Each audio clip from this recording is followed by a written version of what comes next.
Hello, I'm Kate and this is Stories Without Borders. The story you're about to hear was created by a child who discovered something extraordinary.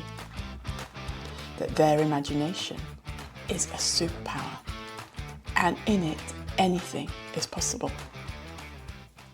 The secret necklace in Tokyo. Once there was a girl named Aliza, who was 11 years old, who could freeze time just with a necklace. And that girl is me. I also have a cat named Casper, who has the power of teleportation.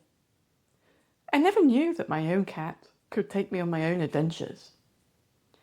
One day I headed off to school as usual, but something didn't feel right. Then it hit me. My necklace was gone. As I hurried back home, I noticed no cars came by, no people walked past, and there was no noise. I felt alone, but I kept walking. Then I saw my cat Casper. As I walked closer, I realised my necklace that freezes time was in his mouth. As I called him, "Casper, Casper!" he ran through a clear wall. But then I remembered my cat had teleportation. I followed it through the wall. When I got there, I saw him run through an alleyway, turn after turn. I realised just by the signs I was in Tokyo. I stopped. My cat ran off somewhere. But I remembered from the news in Tokyo there was a very bad leader trying to destroy Tokyo. Before I get my necklace back, I would save Tokyo. I asked some people around where the new leaders could be found, but they just shrugged their shoulders and walked away. I walked into a shop and asked the cashier. She replied saying, "I'm not supposed to tell anybody, but he resides on the top of that mountain." "Okay, thank you," I said as I rushed out the shop. I ran to the top of the mountain. Finally reaching the summit, his lair was there. I looked through the window trying to find a way in, but then I saw a countdown. 2 minutes. It must be 2 minutes until he pushes the button that destroys Tokyo. I went to the door and opened it and quietly snuck in, closing the door behind me. The countdown now said 30 seconds.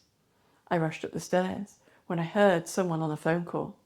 Before I went in, I saw my cat. He had left a necklace. Ran into the room just when he was about to push the button. I froze time. My cat Casper teleported the bad leader to somewhere far away. I put my necklace back on and unfroze time. The next thing I knew, I was back at home.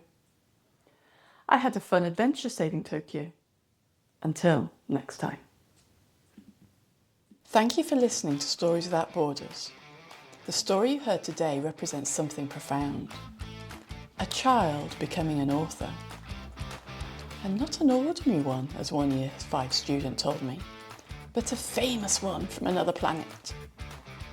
If you would like to bring StoryQuest to your school, visit www.my-storyquest.com.